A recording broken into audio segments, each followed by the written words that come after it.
Encontramos no capítulo 10, versículo 18 e 19 do Deuteronômio, que diz: Ele faz justiça ao órfão e à viúva e ama o imigrante, dando-lhe pão e roupa. Portanto, amem o migrante, porque vocês foram migrantes na terra do Egito. Completamente diferente do texto de Deuteronômio 2, 33, 34. Javé, o nosso Deus, o entregou diante de nós, e nós derrotamos, como também a seus filhos e a todos o seu povo. Nesta ocasião, capturamos todas as suas cidades e consagramos cada uma delas ao extermínio, de homens, mulheres e crianças. Não deixamos nenhum sobrevivente. Então, as contradições presentes, as variações de estilo, as repetições, os diferentes cenários, a presença de unidades autônomas, as várias frases introdutórias que podemos perceber no capítulo 1, versículo 1, capítulo 4, versículo 4, capítulo 6, versículo 1, capítulo 12, versículo 1, e a mudança de pronomes, quando se dirige a vós em vez de tu, indicam que o livro do Deuteronômio foi composto aos poucos. Encontramos no livro do Deuteronômio várias camadas de tempo e épocas diferentes. Então isso quer dizer, para nos ajudar, que este livro não nasceu do dia para a noite no momento. Ele é um livro composto em várias etapas, várias épocas históricas. É um livro que vai encontrar contradições, como nós escutamos, porque foram escritos em épocas diferentes, sob interesses diferentes. Segundo os estudiosos, os estudos mais recentes, o processo de redação desse livro durou quase 4 séculos. De Jeroboão II até a reforma de Esdras e Neemias, mais ou menos do ano 750 a.C. até o ano 400 a.C. O título Deuteronômio vem de uma interpretação equivocada feita pela tradução grega chamada a 70 ou a Septuaginta, na qual a expressão cópia da lei foi traduzida por segunda lei. Na Bíblia hebraica, o livro se chama Debarim, que significa palavras. Quantas mudanças acontecem de um século para outro, né? Nós já começamos assim a perceber que este livro vai pedir de nós um certo esforço para compreender que nem sempre aquilo que estamos lendo, se não colocarmos no seu tempo real, histórico, vai ser claro para nós. É um lindo livro, mas que precisamos fazer todo esse esforço. A palavra Deuteronômio, né, segunda lei, já nos dá essa ideia. É uma releitura da lei, que vem das palavras de Moisés, como a gente vai perceber ao longo do livro. Então, na Bíblia hebraica, o livro se chama Debarim, que significa palavras. E se nós notarmos o capítulo 1, versículo 1 de Deuteronômio, ele inicia assim: são as palavras que Moisés dirigiu a todo Israel. De fato, num olhar ainda mais acurado e numa leitura mais atenta, nós vamos perceber que o livro do Deuteronômio é composto por 4 discursos de Moisés. O primeiro discurso começa no capítulo 1, versículo 1, e se estende até o capítulo 4, versículo 43. O segundo discurso inicia no capítulo 4, versículo 44, e se estende até o capítulo 26, versículo 19. O terceiro discurso inicia-se no capítulo 28, versículo 69, e vai até o capítulo 30, versículo 20. E as palavras finais de Moisés, nós as encontramos no capítulo 31, versículo 1, até o capítulo 34, versículo 12. É uma narrativa que cobre o período da chegada do grupo de Moisés às planícies de Moabe, após a saída do Egito. No entanto, analisando o texto dentro do seu contexto histórico e social, perceberemos que as leis sociais, em suas formas orais mais antigas, contidas no núcleo legislativo do Deuteronômio, que corresponde do capítulo 12 até o capítulo 26, tem sua origem no período antimonarquia, que nós costumamos falar o período pré-estatal, ou seja, o período que está antes da constituição da monarquia em Israel, mais ou menos do ano 1200 até o ano 1000 antes de Cristo. Essas leis, nós vamos perceber no estudo, elas foram retrabalhadas e redigidas na monarquia do Reino do Norte de Israel, em meados do século VIII a.C., especialmente pelo movimento profético em sua denúncia contra a exploração e a dominação do Estado. Porém, com a queda de Samaria, ou seja, no ano 722 a.C., o reino de Israel, o norte, foi destruído e a capital completamente devastada. O que aconteceu nesse período? Um grande número de israelitas do norte refugiou-se em Judá, no sul, levando consigo suas tradições. Entre elas, o material que serviu de fundamento para a reforma do rei Ezequias, no período de 716 a 701, e nós encontramos em 2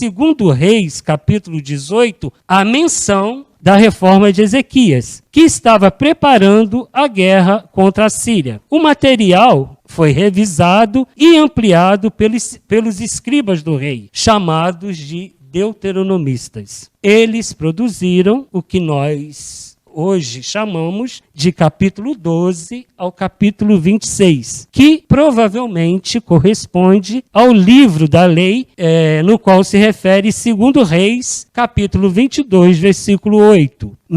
Mencionado também na reforma de Josias, em 620 a 609 a.C., que encontramos também referência em 2 Reis, capítulo 22 e 23. Nessa mesma reforma, estes escribas revisaram, ampliaram e reeditaram o núcleo do livro do Deuteronômio. Eles reeditaram o capítulo 12 ao 26, ampliando Deuteronômio 4:44 a 28:68, o chamado Livro da Aliança, que se encontra a referência em 2 Reis, capítulo 23, versículo 2, como dito anteriormente, para legitimar a política nacionalista e expansionista do rei Josias. Mais tarde, no período do exílio e do pós-exílio, o texto foi trabalhado novamente, recebendo uma introdução, o que chamamos hoje de capítulos 1 ao capítulo 4. E uma conclusão, capítulo 29 ao capítulo 34, com o objetivo de responder às novas situações e ser incluído no conjunto do Pentateuco. A partir de então, o Deuteronômio tornou-se uma espécie de ponte. É o ponto final do Pentateuco e o início da obra histórica deuteronomista, composta pelos livros de Josué, Juízes, 1º e 2º Samuel e 1º e 2º Reis. Então, irmãos e irmãs, você que está começando esse estudo e ainda não teve contato com tudo isso que nós acabamos de falar,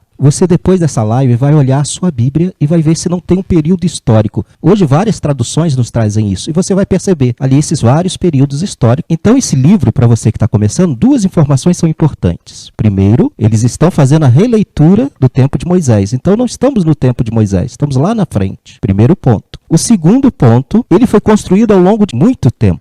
Então, quando você abre esse livro, você tem um livro que foi construído e passou por muitas mãos. Perceber o grande processo da escrita desse livro. Eu costumo dizer que o livro do Deuteronômio é como um bolo de festa. Quando você chega, você encontra o bolo pronto, já confeitado e etc. Você não sabe qual é o sabor, quantas camadas tem aquele bolo, o recheio. Para você saber o que precisa fazer, cortar o bolo e experimentar o bolo. A mesma coisa, gente, é o livro do Deuteronômio. O livro do Deuteronômio está na Bíblia, uma literatura pronta, uma redação pronta. Agora, como nós identificamos esses períodos dentro do livro do Deuteronômio? Abrindo o Deuteronômio, então a primeira coisa que a gente observa, as etapas de composição do livro do Deuteronômio, a primeira etapa nós chamamos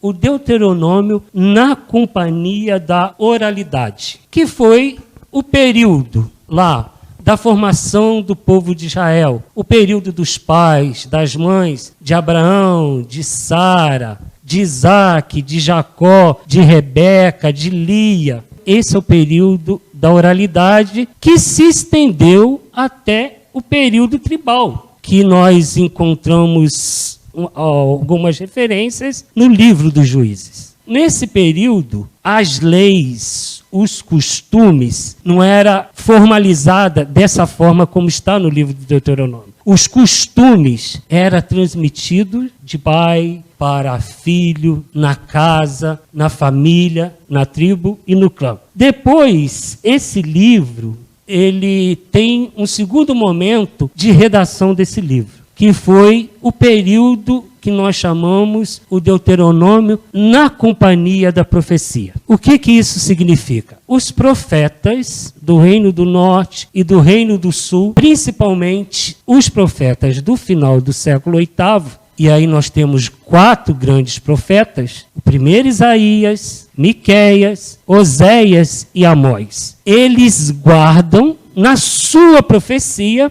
os costumes do tempo da oralidade. Então, o Deuteronômio, ele passa também na companhia da profecia. Ela garante que nós recebemos os costumes do período da oralidade. E os profetas, olhando o período da oralidade, eles fazem a crítica veemente ao sistema monárquico. Depois, nós passamos para a terceira e quarta etapas, quase que juntas, que nós definimos como o livro escondido e o livro achado, acrescentado e reeditado. Se nós pegarmos lá o segundo livro dos Reis, acompanhar o capítulo 23 e 24, nós vamos ler lá que um livro foi, no reinado de Josias, encontrado. E esse livro é levado e a corte se apossa desse livro. E esse livro vai servir para depois os interesses do rei Josias, para a reforma estabelecida por ele. Esse livro agora vai para dentro do palácio. O que acontece? Esse livro vai ser reeditado, vai ser acrescido. Leis que favorecem a reforma de Ezequias e de Josias. Leis que favorecem o controle do poder religioso nas mãos da corte e do templo. E depois nós temos uma quinta etapa, que é o livro do Deuteronômio, a sua releitura no período do exílio. A grande pergunta é, o que fizemos para receber esse castigo? Então, o deuteronomista, ele tem a redação própria, tentar explicar por que Israel recebeu aquele castigo. Depois, a sexta etapa é o período do pós-exílio, período que nós chamamos o período persa. Esse livro, agora, ele vai ser novamente lido, reeditado, acrescentado, com o intuito de favorecer a reforma de Esdras e Neemias. E nós poderíamos dizer que o livro do Deuteronômio tem uma sétima etapa. Como e quando? O período neotestamentário. Porque as primeiras comunidades cristãs tiveram que ler e reler o Deuteronômio para interpretar a lei a partir de Jesus. E no Novo Testamento, nós temos referências ao livro do Deuteronômio, não ipsis literis, mas já a interpretação das primeiras comunidades cristãs, olha a lei, olha Jesus. Então, nós diríamos, basicamente, estas 7 etapas de composição do livro do Deuteronômio.